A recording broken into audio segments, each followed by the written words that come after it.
Understanding a stock market portfolio move in 60 seconds. Let's go. Look at this coin flip.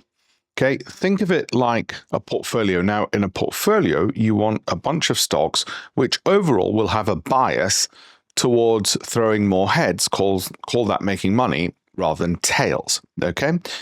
And were you to keep flipping a coin, just like with a portfolio, you're hoping that the portfolio would, of course, be always flipping heads, i.e. giving you winning days, weeks, months, whatever your time frame is, years indeed.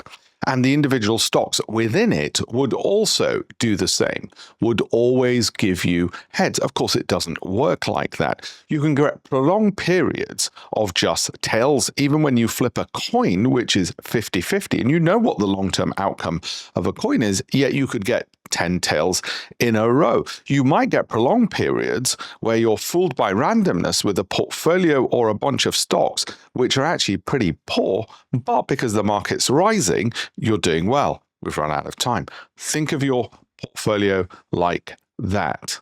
Relax. If it's skewed to the upside, you should be doing rather well over the long term. Take it easy.